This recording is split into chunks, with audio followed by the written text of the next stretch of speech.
Gjør klart til opptak. Klaffer?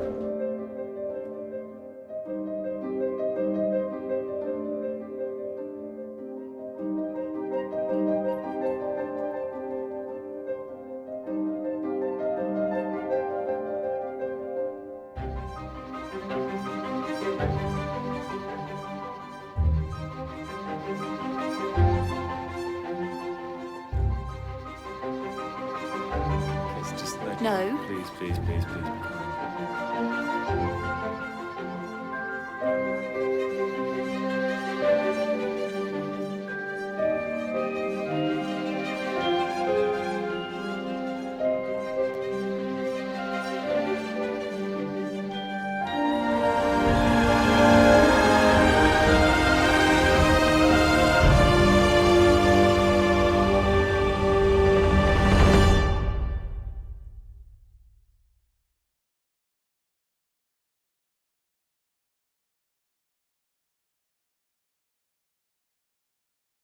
You're still playing detective. How quick? I can assure you that I can get to the bottom of this for a never so professional fee. Murder, missing treasure, ghosts. 9 lives, this one.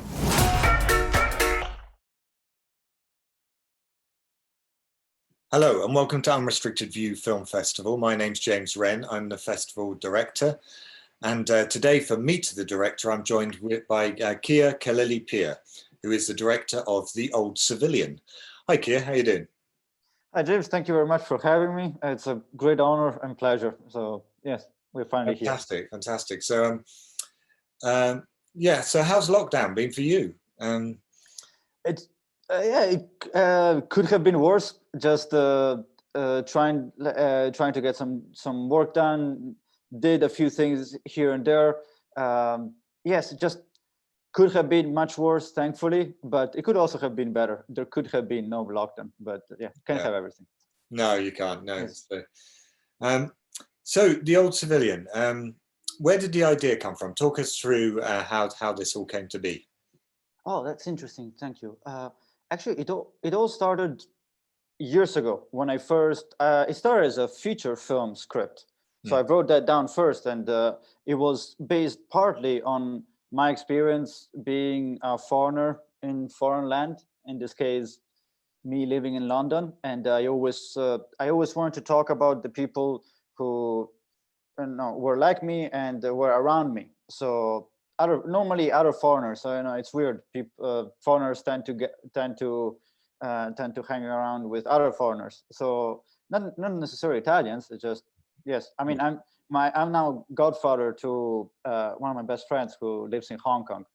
I'm godfather to his son. So just to say, but because of that, I wanted always to write a story about this, and I'm a huge sucker for neo-noir detective kind of stories.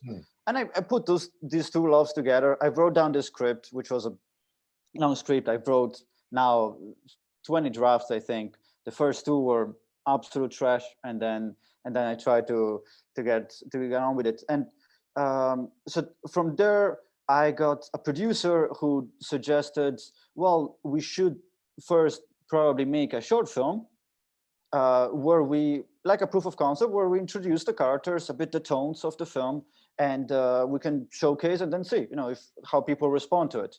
Then if it goes very well, we might be more capable of getting the fundings that we require for this feature.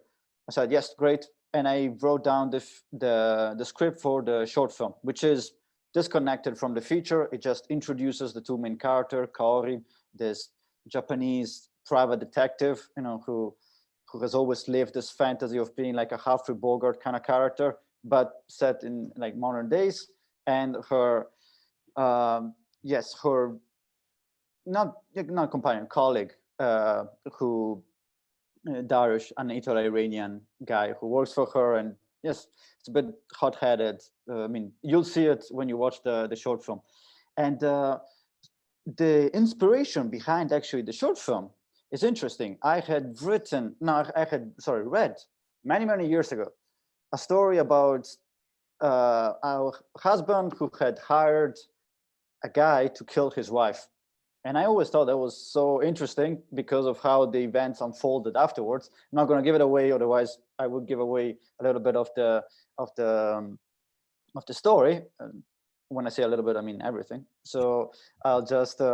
But I always thought it was very, very interesting, and I thought, okay, well, how about I apply this story to our short film with the two main characters, as if the two main characters were actually in the midst of all this drama, and what would happen if they were to find themselves in the house where the evil deed has to happen, and they were completely unaware of what's going on. And that was pretty much the base of it. We went from there, did some rewritings, finally shot it, and that was it. Fantastic. I mean, did you know the sort of the people, the cast and crew beforehand, or was that something you sourced? Oh, no. We had to, we did auditions for the character, for all the characters, especially the protagonist, Jun, who is played by the great Jun Ichikawa. That took us a while because we had to get it just right. I knew that since the short film is not so plot heavy, it's more about the relationship between the characters, although the plot is important, but I would say we did try to put the focus on the characters. I knew if we didn't have a great Kaori, the film would just falter.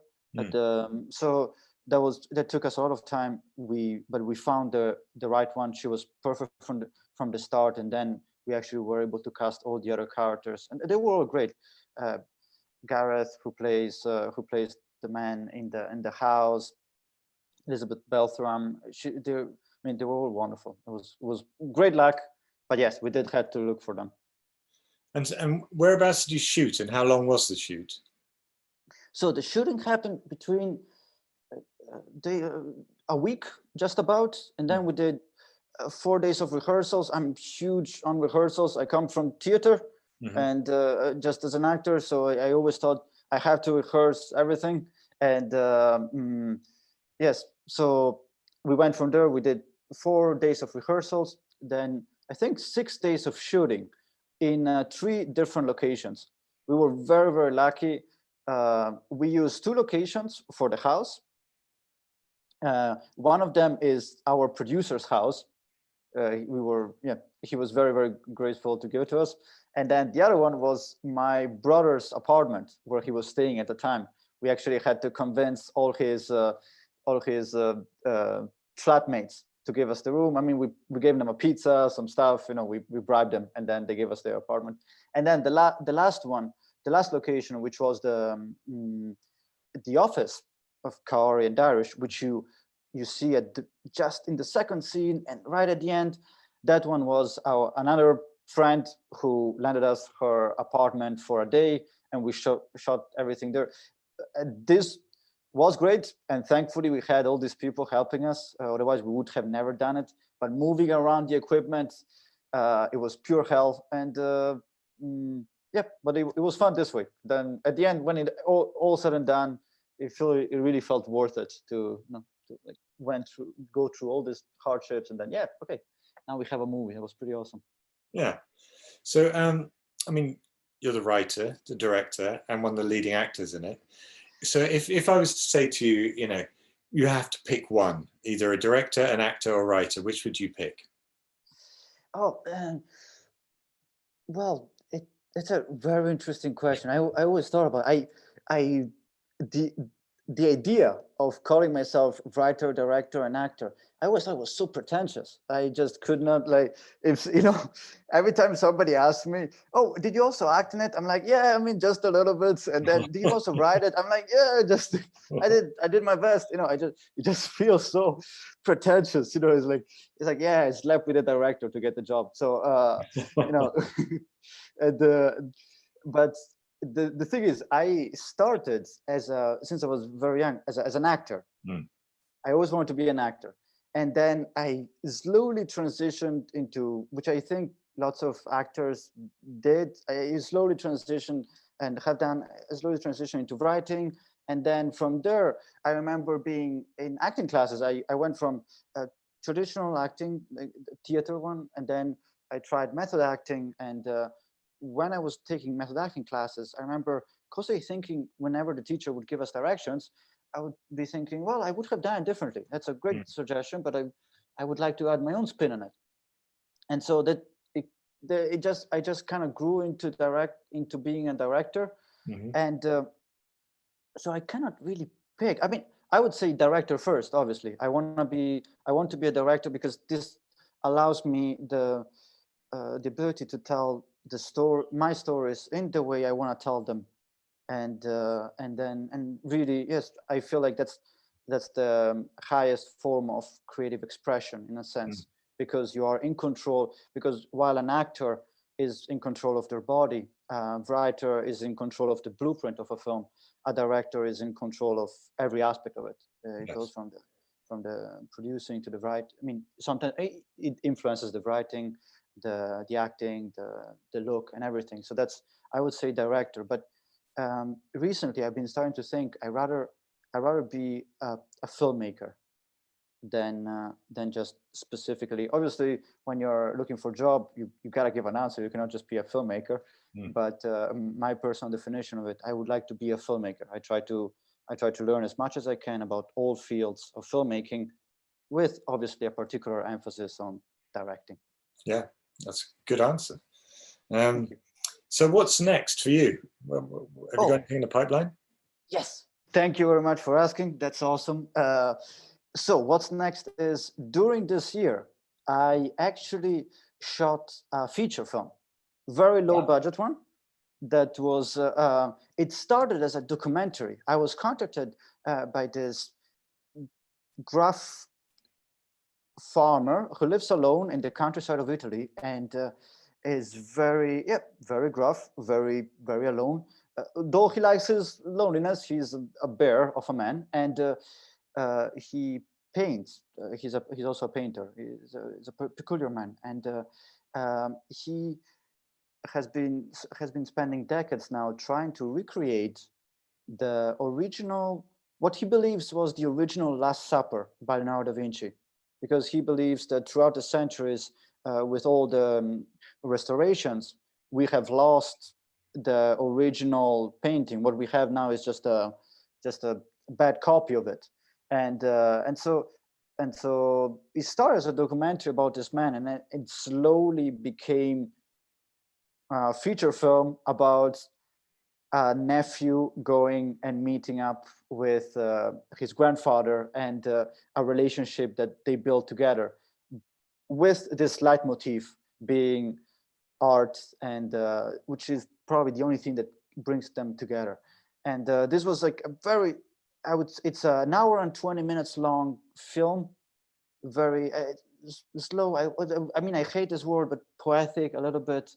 And just, I hope it will be relaxing. And I think people nowadays need positivity and relaxation, and that's what we are providing with this film. And yes, so that's actually now going around in film festivals in Japan at the moment, and we are discussing actually a distribution deal with a Chinese platform. So fingers crossed, if everything goes well. I'm Italian, so I'm very superstitious. I don't want to say anything before we actually have it. But that was the film. I'm really proud of it. It was done on a very small budget, and it came out a very small, beautiful film, which I think is unique. So that's one thing. And then we are working on. We are now in the early stages of development, working on the other feature film based on the short film, The Old Civilian. So those are the main two things going on. Fantastic. Hopefully. And finally, just very quickly, can you pick one filmmaker or director who's inspired you? Oh, yes. Right. Various, I have to say, various. But my favorite for sure right now, and when I say right now, I mean for the last 5 years, Park Chan-wook, Korean director, the Old Boy, the Handmaiden. I mean, I watch all his films, apart from his first ones. Apparently, that one is Tarash, said it in French, but he said it himself. I was like, yep, I'm not going to watch it. But he's probably one of the biggest influences, not from a almost a visual point of view, because he has a very personal visual style, but just the I don't know, the way he tells stories, the way he shows his own view of reality. I always thought it was very inspiring. I like Bong Joon-ho as well, obviously, Oscar Award winner for Parasite last year, director, and the Italian director Monicelli. Those Fantastic. are probably, yes, my Brilliant. three. Well, thanks so much for chatting to us today, Kia. And Thank you so much for having me. congratulations on the Old hopefully, Civilian. And yeah, you can see the Old Civilian as part of Short 7, which is on Sunday, the 2nd of May. You can get tickets at unrestrictedview.co.uk or uvff.co.uk. And now we can see a short trailer of the Old Civilian. Thanks very much, Kia. It's great to speak to you. Thank you very much. Thank you.